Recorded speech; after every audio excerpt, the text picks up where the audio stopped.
Sylvia Marie Likens was the third of 5 children born to carnival workers Lester Cecil Likens and Elizabeth Betty Francis. She was born between two sets of fraternal twins, Daniel and Diana, who were 2 years older, and Benny and Jenny, who were 1 year younger. Jenny Likens suffered from polio, which caused one of her legs to be weaker, resulting in a noticeable limp and the need for a steel brace. Lester and Elizabeth's marriage was unstable.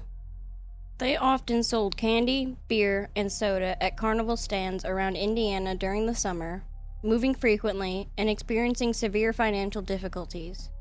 Their sons typically traveled with them to help with the work, but Sylvia and Jenny were discouraged from doing so due to concerns for their safety and education. As a result, the sisters often stayed with relatives, particularly their grandmother. As a teenager, Sylvia earned spending money by babysitting, running errands, or ironing for friends and neighbors, often giving part of her earnings to her mother. She was described as friendly, confident, and lively, with long, wavy, light brown hair that extended below her shoulders. Despite her cheerfulness, Likens always kept her mouth closed when smiling to hide a missing front tooth, which she had lost while roughhousing with one of her brothers during a childhood game. She loved music, especially the Beatles, and was notably protective of her more timid and insecure younger sister, Jenny. Gertrude Nadine Baniszewski was born in Indianapolis, Indiana, to Hugh Marcus Van Fossen, Sr. and Molly Myrtle, who were originally from Illinois and of English and Dutch descent. Baniszewski was the third of 6 children in a working-class family. On October 5, 1939, she witnessed her father's sudden death from a heart attack at age 50. 6 years later, at 16, she dropped out of high school to marry 18-year-old John Stephen Baniszewski, a Polish-American from Youngsville, Pennsylvania. The couple had 4 children together.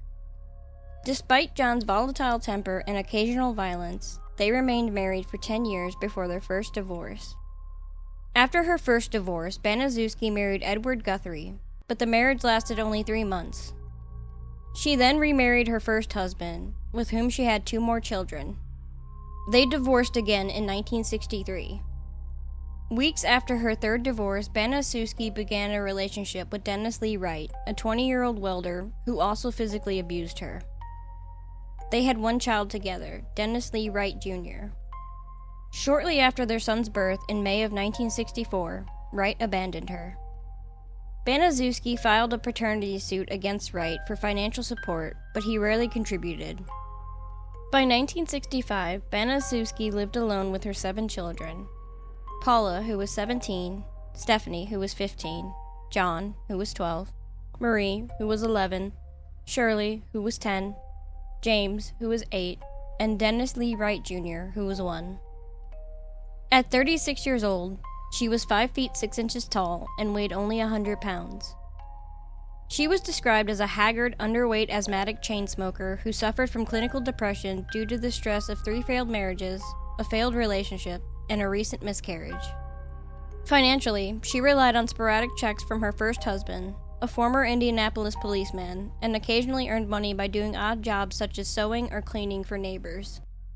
She lived at 3850 East New York Street in Indianapolis, where the monthly rent was $55. By June of 1965, Sylvia and Jenny Likens were living with their parents in Indianapolis. On July 3rd, their mother was arrested and jailed for shoplifting. Shortly afterwards, Lester Likens arranged for his daughters to stay with Gertrude Baniszewski, the mother of 2 girls, Paula and Stephanie, with whom Sylvia and Jenny had recently become acquainted with while attending Arsenal Technical High School. Gertrude assured Lester that she would care for his daughters as if they were her own until his return. Following the 4th of July holiday, Sylvia and Jenny moved into the Baniszewski home at 3850 East New York Street so their father, and later their mother, could travel to the East Coast with the carnival. The arrangement included Gertrude receiving weekly boarding fees of $20 to care for the girls until their parents returned to collect them in November. In the first week of their stay at the Baniszewski household, Sylvia and Jenny experienced little discipline or abuse. Sylvia often sang along to pop records with Stephanie and willingly helped with housework. Both girls also regularly attended Sunday school with the Baniszewski children, where the pastor commended Sylvia for her piety. Although Lester Likens had agreed to pay Gertrude Baniszewski $20 a week to care for his daughters, these payments began arriving inconsistently after about 2 weeks, sometimes 1 or 2 days late. In response, Gertrude vented her frustration on the sisters by beating their bare buttocks with various instruments, such as a 1/4-inch thick paddle, and making statements like, "Well, I took care of you 2 little brats for a week for nothing." On one occasion, in late August, both girls were beaten approximately 15 times on the back with the paddle after Paula accused them of eating too much food at a church supper the children had attended. By mid-August, Gertrude Baniszewski began to direct her abuse entirely at Sylvia, likely driven by jealousy of Sylvia's youth, appearance, and potential. According to later testimonies, this abuse started after Sylvia and Jenny returned from Arsenal Technical High School and continued on weekends. Initially, Sylvia was subjected to beatings and starvation, and forced to eat leftovers or spoiled food from garbage cans. In late August, Sylvia faced humiliation after mentioning that she had a boyfriend in Long Beach, whom she had met in the spring of 1965 when her family lived in California. Gertrude responded by asking Sylvia if she had ever done anything with a boy, to which Sylvia, uncertain of the question, replied, "I guess so," and shared that she had gone skating and visited a park with boys. As the conversation continued with Jenny and Stephanie, Sylvia mentioned that she had once lain under the covers with her boyfriend. Gertrude then asked, "Why did you do that, Sylvia?" Sylvia, unsure of the intent, simply shrugged and replied, "I don't know." A few days later, Gertrude revisited the topic, commenting, "You're certainly getting big in the stomach, Sylvia. It looks like you're going to have a baby." Sylvia, believing Gertrude was joking, responded, "Yeah, it sure is getting big. I'm just gonna have to go on a diet." Gertrude then told Sylvia and the other girls in the house that engaging with boys would inevitably lead to pregnancy. She followed this statement by kicking Sylvia in the genitals. Paula, who was 3 months pregnant and envious of Sylvia's appearance, joined in the attack, pushing Sylvia off her chair and onto the kitchen floor, shouting, "You ain't fit to sit in a chair." On another occasion, during supper, Gertrude, Paula, and a neighborhood boy named Randy Gordon Lepper forced Sylvia to eat a hot dog heavily loaded with condiments like mustard, ketchup, and spices. Sylvia vomited from the overload, only to be compelled to consume the vomit. In what was Sylvia Likens' only act of retaliation, she allegedly spread a rumor at Arsenal Technical High School that Stephanie and Paula Baniszewski were prostitutes. This was in response to the repeated accusations directed at her by the Baniszewski household. At school, Stephanie was jokingly propositioned by a boy who claimed that Sylvia had started the rumor. When Stephanie came home and confronted Sylvia about it, Sylvia confessed to spreading the rumor. Stephanie responded by punching Sylvia, but Sylvia tearfully apologized, leading both girls to cry. However, when Stephanie's boyfriend, 15-year-old Coy Randolph Hubbard, learned of the rumor, he violently attacked Sylvia, slapping her, banging her head against the wall, and throwing her to the floor. Gertrude, upon discovering this, used a paddle to further assault Sylvia. In a separate incident, Paula struck Sylvia in the face with such force that she broke her own wrist, targeting Sylvia's teeth and eyes. Paula later used the cast on her wrist to continue hitting Sylvia.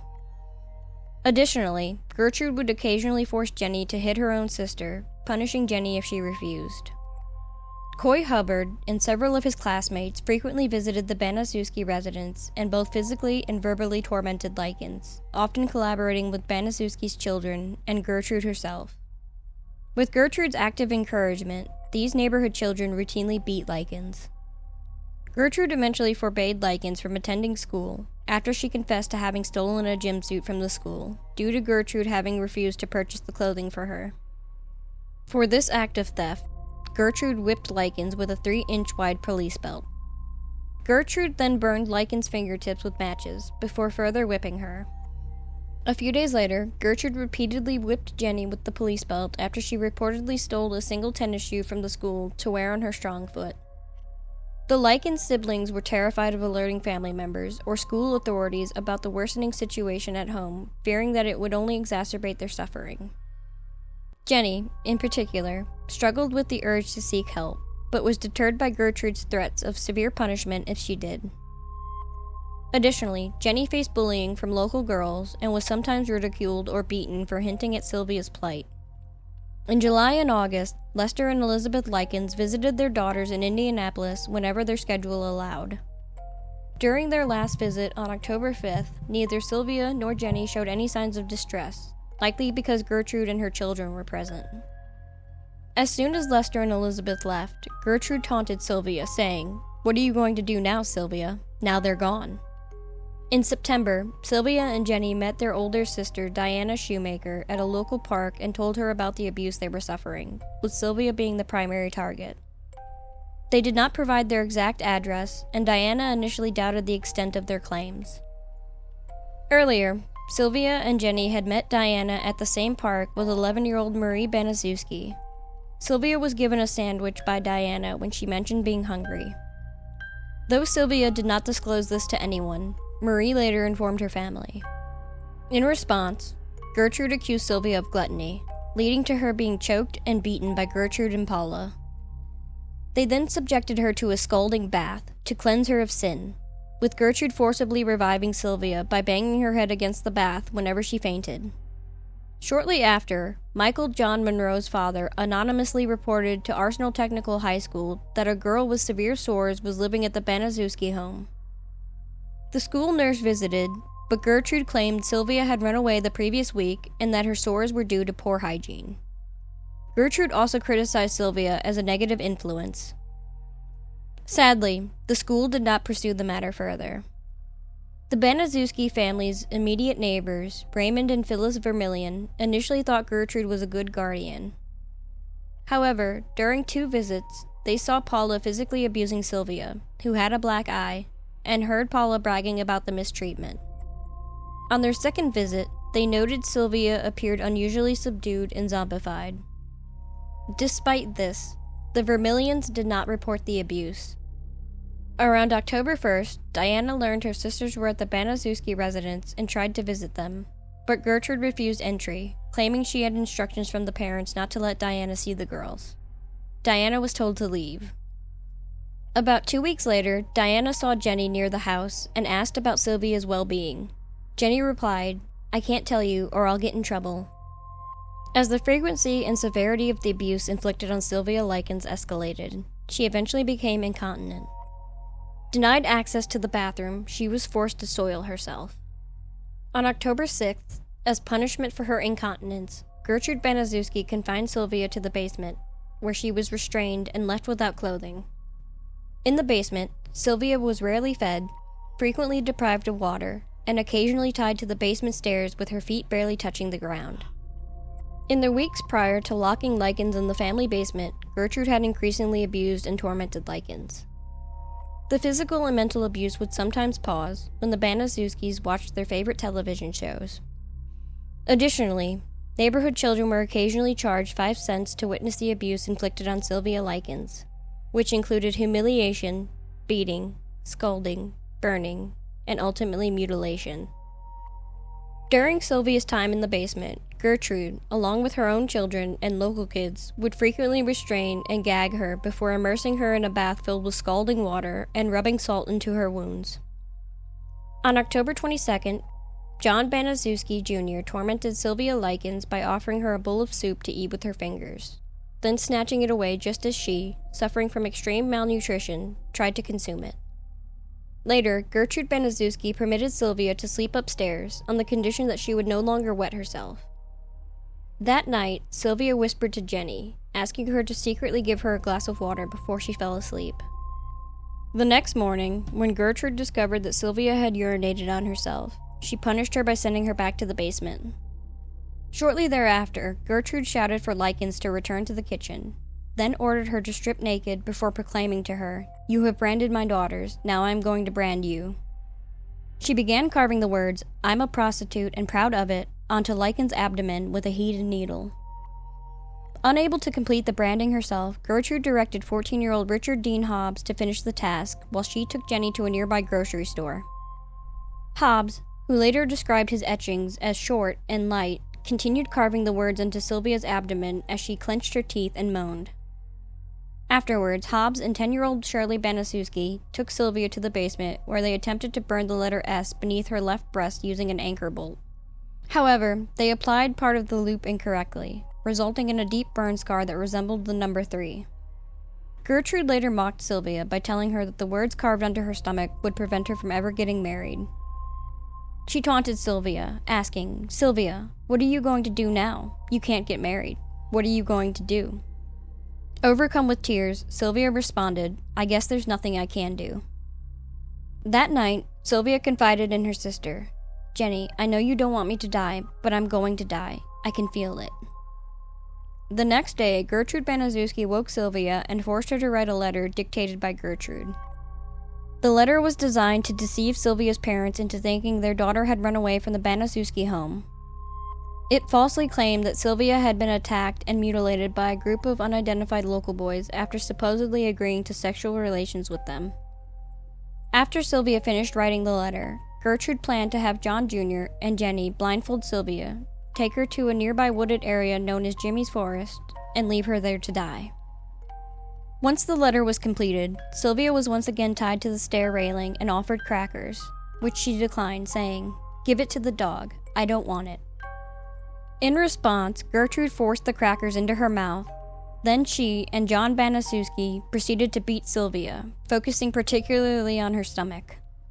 On October 25th, Sylvia attempted to escape from the basement after overhearing a conversation between Gertrude and John Baniszewski Jr. about their plan to leave her to die. She tried to flee to the front door, but her severe injuries and weakness prevented her from getting away. Gertrude caught her before she could leave the property. Sylvia was then given crackers, but due to her extreme dehydration, she was unable to eat them. Gertrude forced the crackers into her mouth and then repeatedly struck her face with a curtain rod, bending it into sharp angles. Coy Hubbard then took the curtain rod from Gertrude and struck Sylvia one more time, knocking her unconscious. Gertrude subsequently dragged Sylvia back into the basement. That evening, Sylvia desperately tried to alert neighbors by screaming for help and striking the basement walls with a spade. One nearby resident later told the police that she had heard the urgent commotion coming from the basement of 3850 East New York Street. However, when the noise abruptly stopped at 3 a.m., she chose not to report it to the authorities. By the morning of October 26th, Sylvia Likens was unable to speak clearly or move her limbs properly. Gertrude moved her to the kitchen, propped her against a wall, and tried to feed her a donut and a glass of milk. Frustrated by Sylvia's inability to lift the glass to her lips, Gertrude threw her to the floor and then sent her back to the basement. Soon after, Sylvia became delirious, moaning and mumbling incoherently. When Paula asked her to recite the alphabet, Sylvia could only manage the first 4 letters and was unable to lift herself off the ground. Paula threatened her, saying she would subject her to a long jump if she did not stand up. Gertrude then ordered Sylvia, who had defecated, to clean herself.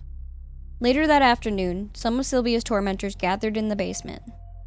Sylvia, in a state of confusion, attempted to identify them, saying things like, "You're Ricky," and "You're Gertie," before Gertrude interrupted her with a harsh, "Shut up, you know who I am."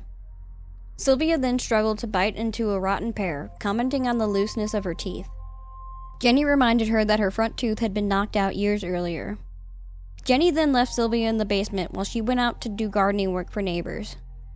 John Baniszewski Jr. and Randy Lepper, at Gertrude's request, used the garden hose to spray Sylvia as part of a mocking attempt to wash her. Sylvia tried to escape the basement but collapsed before reaching the stairs. In response, Gertrude stomped on her head before standing over her for several moments. Shortly after 5:30 p.m., Richard Hobbs arrived at the Baniszewski home and went into the basement. He slipped on the wet stairs and fell hard, only to find Stephanie crying and holding Sylvia's severely injured body after being ordered by Gertrude to clean her up. Stephanie and Richard then gave Sylvia a warm, soapy bath and dressed her in new clothes. They laid her on a mattress in one of the bedrooms, as Sylvia muttered her final wish to her sister that their daddy was here and that Stephanie would take her home. Stephanie told her younger sister Shirley, "Oh, she'll be all right." When Stephanie realized Sylvia was not breathing, she attempted mouth-to-mouth resuscitation while Gertrude loudly insisted that Sylvia was faking her death.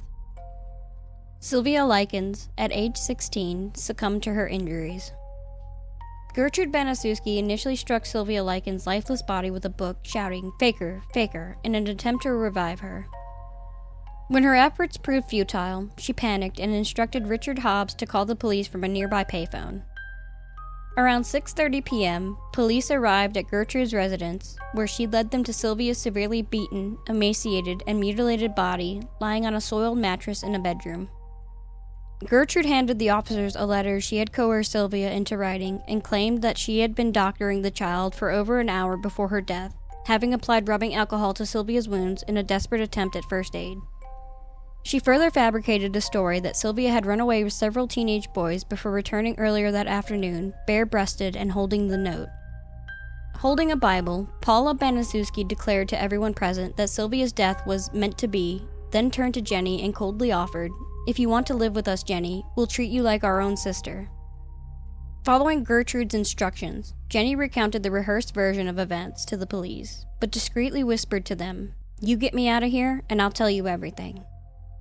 Jenny's statement led to the arrest of Gertrude, Paula, Stephanie, and John Baniszewski Jr. on suspicion of Sylvia's murder within hours of her body being discovered. Coy Hubbard and Richard Hobbs were also arrested and charged with the same offenses. The three eldest Baniszewski children and Coy Hubbard were placed in a juvenile detention center, while the younger Baniszewski children and Richard Hobbs were held at an Indianapolis children's guardian home, all without bail pending trial. Initially, Gertrude denied any direct involvement in Sylvia's death, but confessed on October 27th that she knew her daughter Paula and Coy Hubbard had physically and emotionally abused Sylvia. She admitted Paula did most of the damage, and Coy Hubbard did a lot of the beating. Gertrude also acknowledged that she had forced Sylvia to sleep in the basement on a few occasions when she had wet the bed. However, she became evasive when an officer mentioned that Sylvia's incontinence was likely due to mental distress and kidney injuries. Paula Baniszewski showed no remorse and signed a statement admitting to repeatedly beating Sylvia with her mother's police belt, breaking her wrist on Sylvia's jaw, and committing other acts of cruelty, including pushing her down the basement stairs 2 or 3 times and giving her a black eye. John Baniszewski confessed to spanking Sylvia on one occasion and using his fists most of the time, also admitting to burning Sylvia with matches and noting that his mother had repeatedly burned her with cigarettes. By October 29th, 5 other neighborhood children involved in Sylvia Likens' abuse, Michael Monroe, Brandy Lepper, Darlene McGuire, Judy Duke, and Anna Sisko, had been arrested. They were all charged with causing injury to a person. Each was later released into the custody of their parents, with a subpoena to testify as a witness at the upcoming trial. The autopsy of Sylvia Likens revealed that she had endured over 150 separate wounds across her body and was extremely emaciated at the time of her death. The wounds varied widely in location, nature, severity, and stage of healing. Her injuries included burns, severe bruising, and extensive damage to muscle and nerves. Additionally, all of Likens' fingernails were broken backwards, and much of the external skin on her face, breast, neck, and right knee had peeled or receded. During her final moments, Likens had bitten through her lips, partially severing them from her face.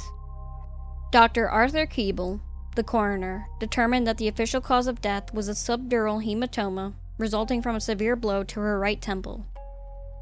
Contributory factors included shock from prolonged and severe injuries to her skin and subcutaneous tissue, along with severe malnutrition. Rigor mortis had fully set in by the time her body was discovered, suggesting that she may have been dead for up to 8 hours before being found. However, Dr. Keeble noted that she appeared to have been recently bathed, possibly after death, which could have accelerated the loss of body temperature and hastened the onset of rigor mortis. On December 30th, 1965, the Marion County Grand Jury issued first-degree murder indictments against Gertrude Baniszewski and 2 of her oldest children, Paula and John Baniszewski Jr. Also indicted were Richard Hobbs and Coy Hubbard. They were all charged with having intentionally inflicted fatal injuries on Sylvia Likens through repeated physical assaults, including strikes, beatings, and kicks. 3 weeks before these indictments, Stephanie Baniszewski had been released from custody under a writ of habeas corpus bond. Her attorney successfully argued that there was insufficient evidence to support murder or fatal injury charges against her. Stephanie agreed to testify against her family and other individuals involved in the abuse and murder of Likens, waiving any immunity from potential future prosecution. During a pretrial hearing on March 16, 1966, several psychiatrists testified before Judge Saul Isaac Rabb regarding their evaluations of 3 individuals indicted in the murder of Sylvia Likens. The experts concluded that all 3 individuals were mentally competent to stand trial. The trial of Gertrude Baniszewski, Paula, John, Richard Hobbs, and Coy Hubbard commenced on April 18, 1966, before Judge Saul Isaac Rabb at Indianapolis' City County Building. Prosecutors Leroy K. New and Marjorie Wessner announced their intention to seek the death penalty for all 5 defendants on April 16th. They successfully argued that the defendants should be tried together, as they were charged with acting in concert in the crimes against Sylvia Likens. The prosecution contended that trying them separately would prevent a comprehensive understanding of the full scope of their offenses. Gertrude Baniszewski was represented by William Urbecker, her daughter Paula was defended by George Rice, Richard Hobbs was defended by James Netter, and John Baniszewski Jr. and Coy Hubbard were represented by Forrest Bowman. The defense attorneys for Hobbs, Hubbard, Paula, and John Baniszewski Jr. argued that their clients had been coerced into participating in the abuse by Gertrude Baniszewski. Gertrude herself pleaded not guilty by reason of insanity. The trial of the 5 defendants spanned 17 days before the jury began deliberations. On May 19, 1966, after 8 hours of deliberation, the jury consisting of 8 men and 4 women rendered its verdicts. Gertrude Baniszewski was found guilty of first-degree murder and was recommended for a life sentence. Paula Baniszewski was convicted of second-degree murder, while Richard Hobbs, Coy Hubbard, and John Baniszewski Jr. were found guilty of manslaughter. Upon hearing the verdicts, Gertrude and her children were overwhelmed with emotion, crying and comforting each other, while Hobbs and Hubbard remained stoic. On May 25th, Gertrude and Paula Baniszewski were each sentenced to life imprisonment. On the same day, Richard Hobbs, Coy Hubbard, and John Baniszewski Jr. were each sentenced to 2 to 21 years in the Indiana Reformatory. In September of 1970, the Indiana Supreme Court overturned the convictions of Gertrude and Paula Baniszewski, ruling that Judge Saul Isaac Rabb had improperly denied their defense counsel's repeated request for a change of venue and separate trials. The court determined that the intense media coverage had created a prejudicial atmosphere, preventing the defendants from receiving a fair trial. Gertrude and Paula were retried in 1971. Paula chose to plead guilty to voluntary manslaughter rather than go through a retrial and was sentenced to 2 to 20 years in prison for her role in Sylvia Likens' abuse and death. Despite 2 unsuccessful escape attempts in 1971, she was released in December of 1972. Gertrude, however, was convicted again of first-degree murder and sentenced to life imprisonment. During her 14 years at the Indiana Women's Prison, Gertrude was known as a model inmate. She worked in the prison sewing shop and earned a reputation as a den mother to younger female prisoners, even acquiring the nickname Mom. By the time of her eventual parole in 1985, she had changed her name to Nadine Van Fossen, a combination of her middle and maiden names, and described herself as a devout Christian. News of Gertrude Baniszewski's upcoming parole hearing sparked widespread outrage across Indiana. Jenny Likens, along with other members of the Likens family, strongly opposed any chance of her release. Anti-crime groups also traveled to Indiana to protest Baniszewski's potential parole and to show support to the Likens family.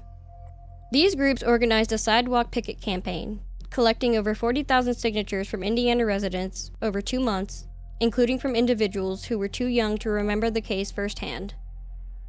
All signatures called for Gertrude Baniszewski to remain in prison for life. During her parole hearing, Baniszewski expressed a desire to undo Likens' death, but downplayed her own culpability, claiming, "I'm not sure what role I had in Likens' death because I was on drugs.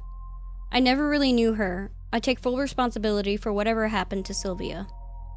Despite her admission and the public outcry, the parole board, taking into account her good behavior in prison, voted in favor of granting her parole.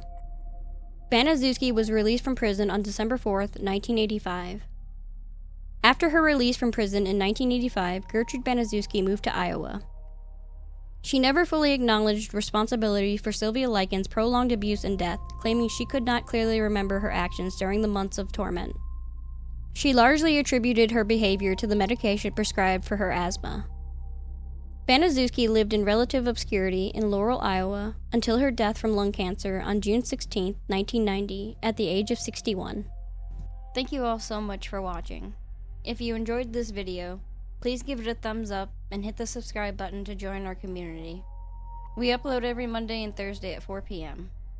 For more content like this, be sure to check out our other videos on the channel. You can also follow us on our other social media platforms for uploads and updates. Thanks again for watching, and we'll see you in the next video.